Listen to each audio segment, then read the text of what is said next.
Listeners, I am currently on a break so I can focus on my writing and some much needed rest.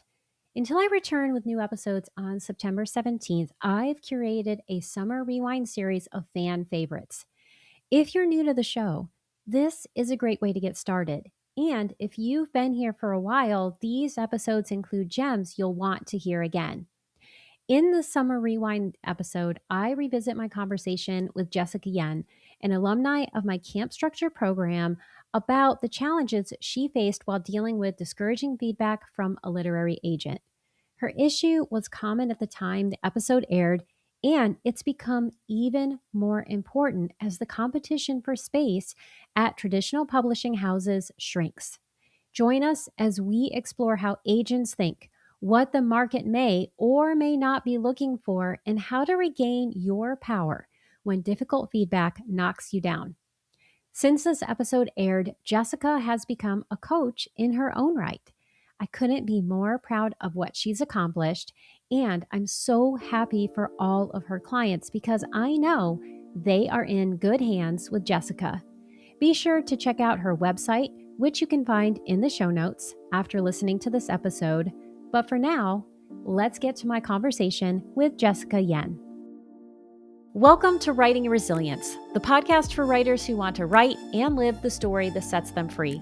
I'm your host, Lisa Cooper Ellison, a writer, transformational and trauma-informed coach, story alchemist, and fellow traveler on the winding road of healing and creativity.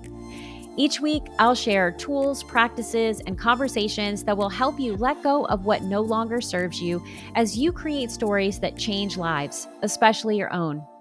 Together, we'll explore how to trust your creative voice, support your mental health and resilience, work with your nervous system and unique design, and stay connected to your deepest calling as a writer, even when life gets messy. It's time, my friends, to write and live the story that sets you free. I'm honored to walk that journey alongside you, one story and one episode at a time. Well, hello, Jessica. Welcome to the Writing Your Resilience podcast. It is such a joy to see you again. Oh my gosh, Lisa, I'm so excited to be here and also to see you too. It's been too long, basically. It absolutely has. And so if people are listening and they're like, well, what does that mean? Jessica and I work together in camp structure. I got a chance to read her beautiful writing. She is a absolutely talented writer. And so it was such a privilege to work with her. And I loved getting to see how she works, how she thinks, and how she approaches memoir. Oh, thanks, Lisa. Well, I learned so much in camp structure, so thank you. You are very welcome. So you came today with a really powerful and important question that I know many listeners are going to be interested in. Would you like to share that question with all of us? Sure. My question is about agent feedback, especially discouraging agent feedback. And so I'll give you some context for the question. In early 2020, I had an agent reach out to me about an essay of mine that had been published in Best American Travel Writing. And she is the type of agent that really likes to work with writers kind of early in their process before the book has been written. And so she likes to kind of read through early pages and then work with the author to figure out like what the story is, what the structure is. And then they work together to put together a proposal that she then sells. And then, you have an advance and you write the book. And I just at the time didn't have a project that I felt ready to do that with. And so we just agreed that we would be in touch and I would reach out when I did have a project. And then I tried working on a couple different projects, one of which I worked with Lisa on. And I just realized like those projects related to what she had reached out to me about were not things that I thought I could write. And so I had started working on a different project after our conversation. And so I kind of got to the point where I was like, I think I know what the story might be and what the structure might be. And so I reached out to her and she said, send me 50 pages. And so I did. And then she sent back her feedback in this kind of like long email. And the email said, 1, nobody is buying a book about COVID. 2, nobody is buying books about like early parenthood, becoming a parent. And if anyone does buy that book, they're just not going to support it, which I think means they're not going to really market it, right? And then so her kind of concluding paragraph was like, I just don't think that this is a good first project for you. And so I've been sitting with that feedback for Mhm. like 6 months now, and I know that I've tried to write, like, this is my third memoir that I've tried to write, and the other two are like abandoned. And I also know that like I'm a perfectionist, and so I tend to kind of just, if I get negative feedback, feel like the whole thing is terrible, nothing's salvageable, Mhm. like start over again or just like throw it away. And so I'm not quite sure how to work with or take her feedback. Yeah. So I'm so glad you brought this. And first, congratulations on having an agent reach out to you. That does not happen to everyone. And especially when it comes to agents who have more of an editorial bent, where they're interested in developing a project, that means they believe in you. So this agent believes in you and your talent and your ability to write.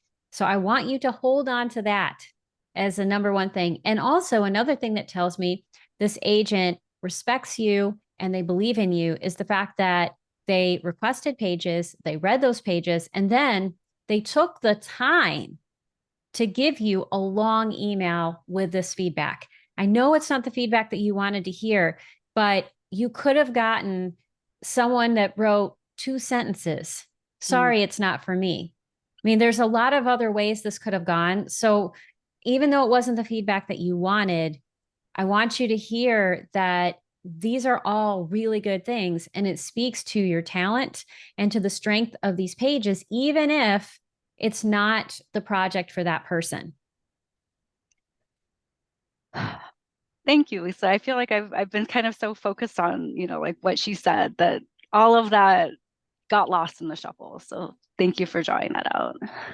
Oh my gosh, it is so easy for all of us to lose sight of that, especially when our hopes and dreams are right on the surface and we're like, oh my gosh, I'm so close. It feels Yeah. like a guarantee. Yeah. And then we find out that, we're not taking that step forward right yet. That's Yeah. hard for everybody. So the feelings you have, I'm glad that you are owning them, you're making space for them, but I also want you to make space for this other stuff that shows your talent and all of the hard work you've put into this and your commitment to your craft, which I know is great because we're going to put a couple of essays that you've written in the show notes so people can read your beautiful work. Because I don't want them to just hear me talk about it. I want them to have a chance to experience everything that you do, Jessica, because it truly is gorgeous. So let's just sit with that for a second. Thank you. Someone who probably many people can relate to not take in praise very well. So thank you, Lisa. That was very high praise. You are very welcome. And it is very well deserved. And I'm glad that I can give it to you today.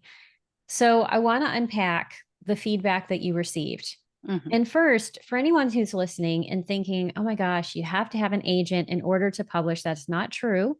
Though there are advantages to having agents. Okay. So I'm not saying that there aren't advantages, but there are many different ways that you can publish your work. So that's number one, the first thing I want people to know. But Hmm. agents are mostly interested in submitting work to the big five, which may be the Hmm. big four at this point, because I know there's so many conglomerations, but they're interested in the major publishers because those publishers are going to give the biggest advances. Because an agent doesn't get paid unless something sells, and they generally get about 15% of what the author gets. So we're going to say 10% for the sake of math. If you get $15,000 as an advance and they were to get 10%, which we've already established is 15, they would get $1,500. Okay, Right. so you see how that math works. So they're interested in getting the biggest advance they can. And another reason why they want to get a big advance is because when a publisher gives someone a larger advance, they're more likely to market it. That doesn't mean they're going Mm-hmm. to market it well, but the larger advances are motivating factors for the publisher to put money behind this book to make sure it's successful. That also means, though, that there is a lot of onus on the author to make sure that that book sells. So that money is a loan against your sales, and there are a lot of expectations. And for people who get really big advances, they can be really amazing in the beginning. But if you Mhm. don't earn out or you don't have the kind of sales that they're hoping for, that can affect your future ability to publish.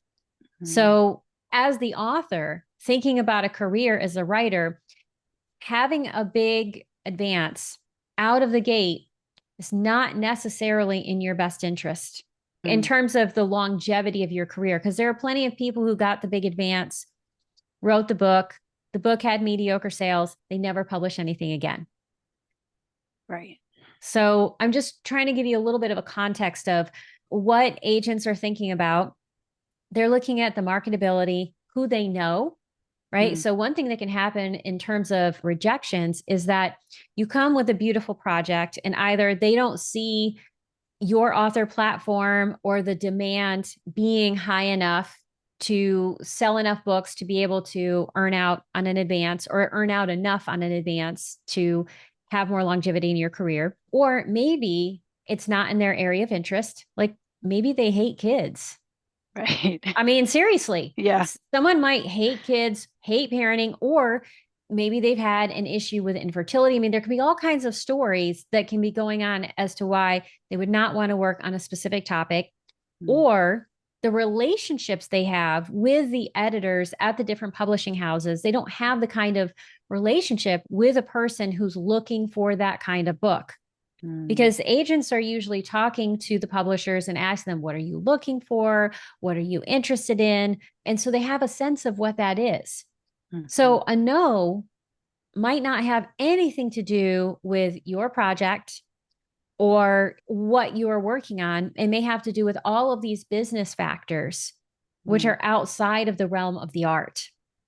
Right. And so it's so hard when you get that feedback, and I'm speaking from experience. It's so hard to compartmentalize that or to have the distance to say, okay, it's a business because this is your heart, this is your work, especially in memoir.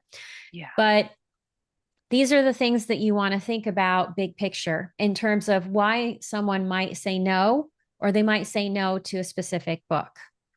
And so now I want to talk about the specific pieces of feedback that you got so we can Mhm. help you unpack. And as we're talking about this, here's what I want you to do, Jessica, is I want you to just sit there and listen. And I want you to see, where does this hit you in your body?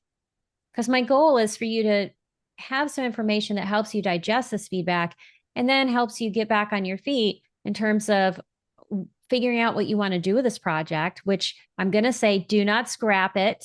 Okay. So I'm already going to say that, do not scrap it, but really just to get a sense of where do you want to go with that?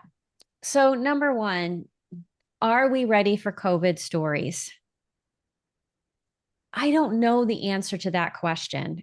What I think about is 9/11, and there were so many people who wrote so many novels, memoirs, all kinds of essays, things that were important for them to process the experience of going through 9/11, especially if they were in the areas where the attacks happened.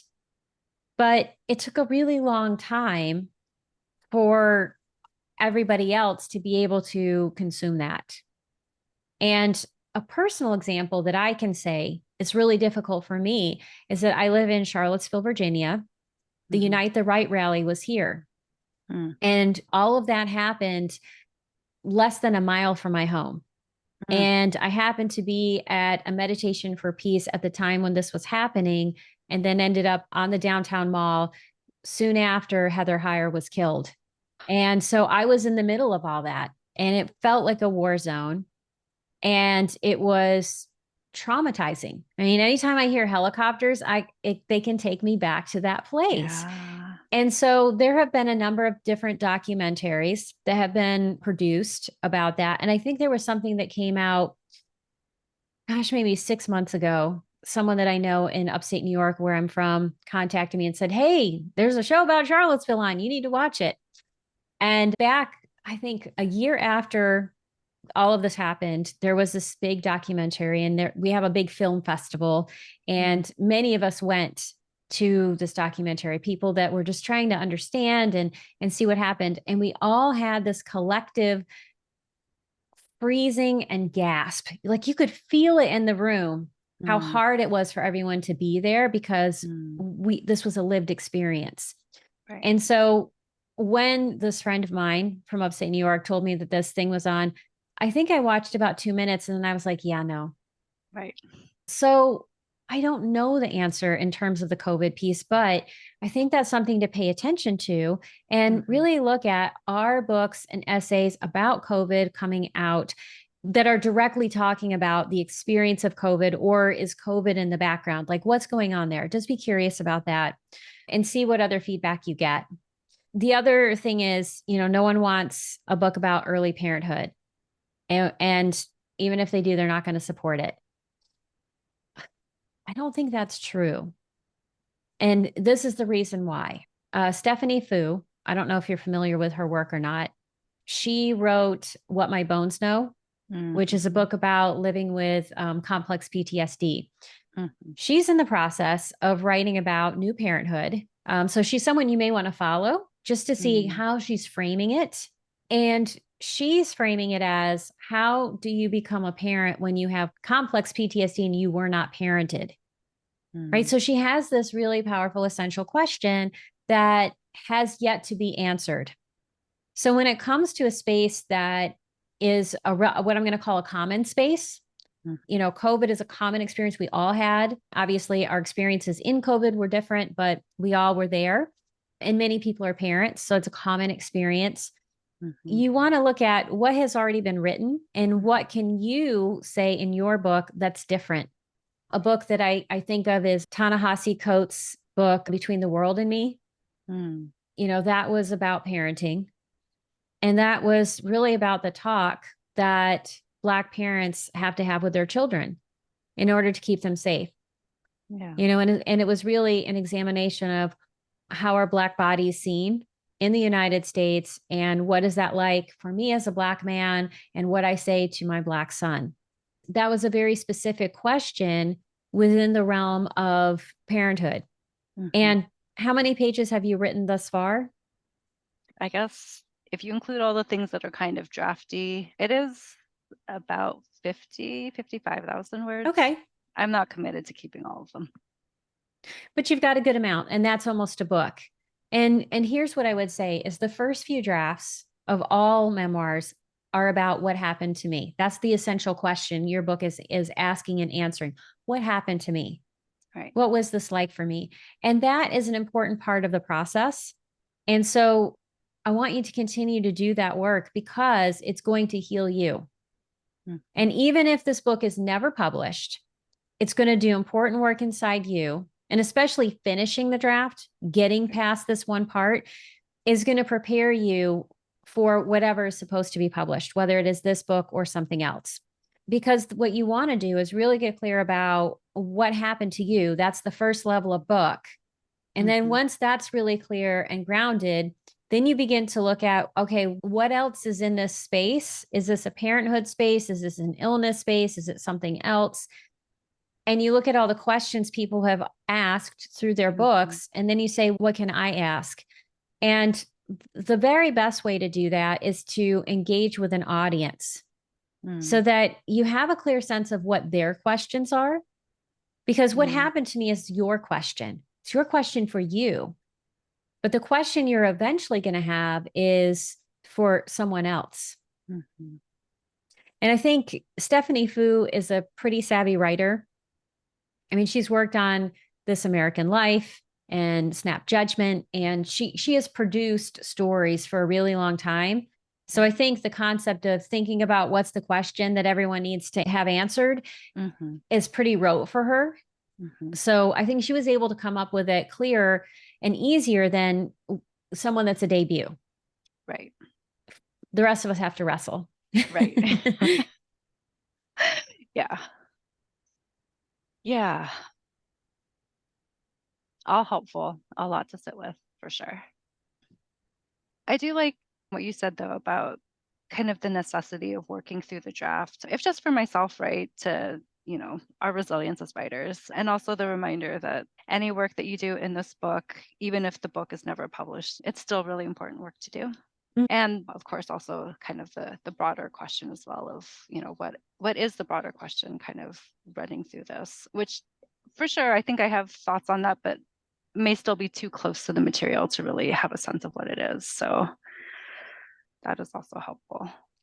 And it may be for whatever reason, the first essay that this agent read, she could see maybe the counterintuitive argument. She could see the essential question that Mm-hmm. might fit into a zeitgeist. So, like an example that I would give is Tia Leving's book, which just came out, A Well Trained Wife, My Escape from Christian Patriarchy. Very clear question. How does Christian patriarchy impact us? How did it impact me and my relationship with others? And it fits within a zeitgeist because books about cults and Mm-hmm. seeing Christianity as a cult is a hot topic. Mm-hmm. So sometimes you've written something that fits within a zeitgeist and it becomes very clear for an agent to say, oh, I know how that will be marketable.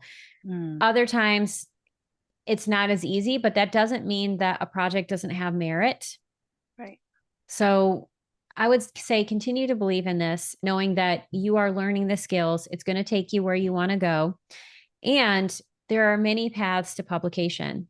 And there are a lot of writers who are having a lot of success in the small press market.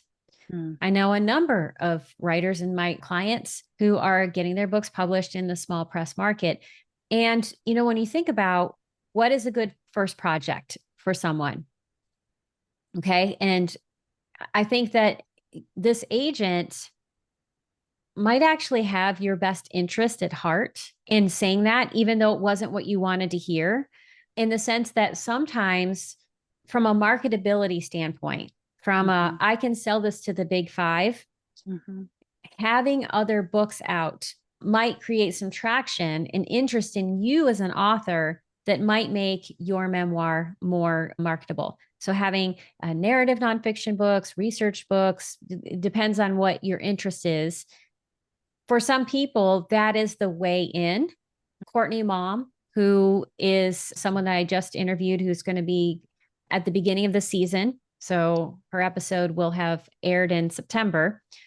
She's written books in all kinds of genres. And the work that she did in these other genres created interest in her as an author. Mm. Her platform, which she says on the podcast, is writing. Right. So she Mm. had these books, and these books are her platform. And that gave a market for her to write her memoir.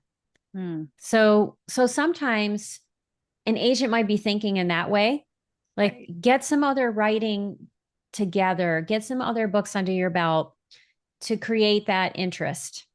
But not everybody wants to do that.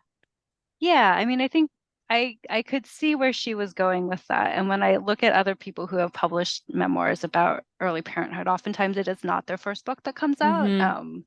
But I think I was kind of hesitating on the abandon this project, go try to start something brand new from scratch. Because I was like, wait a minute, that sounds a little familiar, Jessica. But I do see what your point is. And I can also see where just the process of memoir writing, because time can be your friend in a way, to Yeah. get the perspective that you need, that I could see where in 10 years her comment makes sense in the scale of, like how I look back on how this all unfolds. It's just Mm-hmm. I was having a hard time thinking through how to move through the next year of it, right? So, Right. yeah. Yeah. And so take some time to figure that out and decide, do I want to build the kind of platform through writing Mm. that would make a memoir more marketable? Or do I want my memoir to be the foundation upon Mm. which I write other books? Because there are plenty of people who also do that. So Allison Hong Merrill wrote 99 Fire Hoops. And Mm. so this memoir, which she published through She Writes Press, has done very, very well. It's won lots of awards. So she published this through a hybrid press. And because she put her all into marketing it, into getting, awards and all of these other things, now she does have an agent and she Mm. does have other publications. And so it has opened up doors for her. So I Mm. think there are a number of different ways that you can do this. And there can be some wisdom to publishing with a small press, building that backlist, getting yourself out there, and then figuring out what is the next project. So those are viable options as well as self-publishing. Right.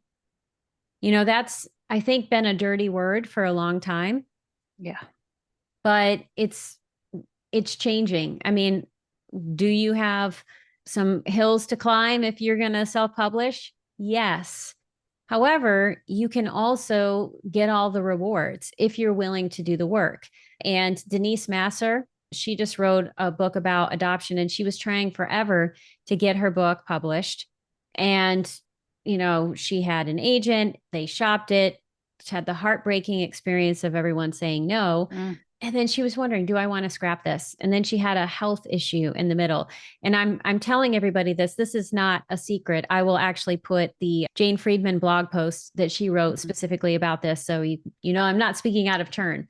Right. But she got really clear about what was important to her. And what was important was finishing this project, emotionally and tangibly, and Mm. holding her book in her hand. And she was willing to take that step. And Ingrid Clayton is another person who did that. And Ingrid, she decided that she was going to self-publish her book after, what was it? She queried 99 agents. Oh, wow. And she sold over 11,000 copies of her book. It's probably more than that at this point. She sold a Oh, lot of her book, of wow. self-published book, right? So she sold a lot. Yeah. Now she has an agent, and Mm. she sold this project that is going to be coming out. So, there's lots of ways to do this. Mm-hmm. And so I want you to take your power back, because I think when we get rejections like this, it can feel so disempowering, Yeah. but you have options. Right. Yeah.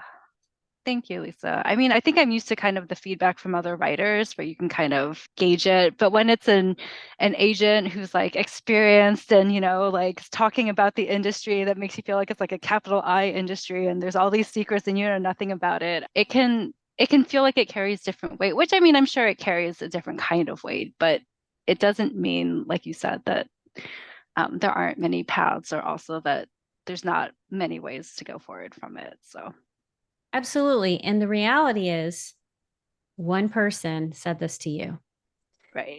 and I think Brett Anthony Johnston, who is an award-winning novelist, I was at a conference once and he read all of the rejections that he had gotten on his book.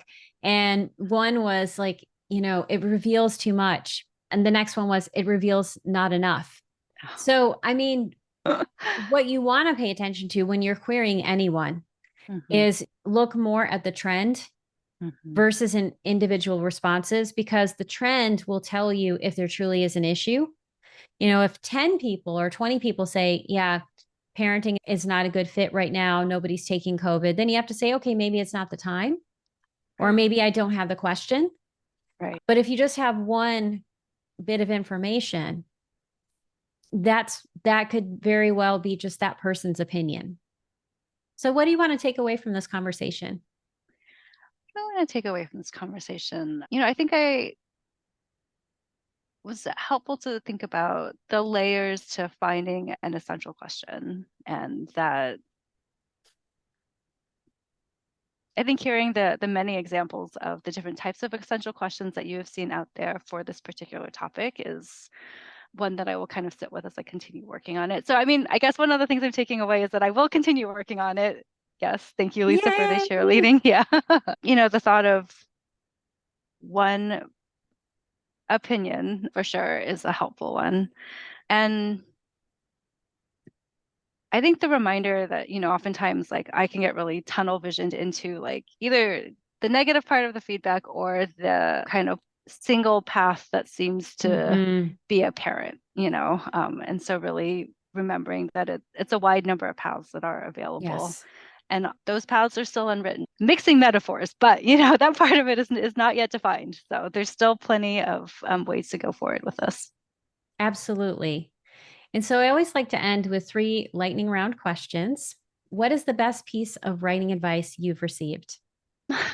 I don't think she meant this as advice, but I take it as advice. So Sue Grafton was a really prolific mystery writer. And she said for her that for her, writer's block boils down to either she needs to do more research or she took a wrong turn in the plot. Mm. And for me, that was really helpful because I think writer's block feels like something that happens to you and you just have no control over like how to get around it or when it's going to lift. And she reminded Mm-hmm. me that like your own work is great data points and you can like mine your own experience for patterns and not just Yeah. patterns of what tends to block you, but like how do you get yourself out of it, you know? Mm-hmm. And so I really loved her comments for that, I guess. I don't know if it's advice, but yeah.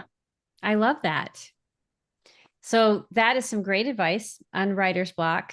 And getting rejection can be one of the things that causes writer's block. True, very true. So, how are you holding space for yourself and how are you nurturing your resilience as you sit with this feedback?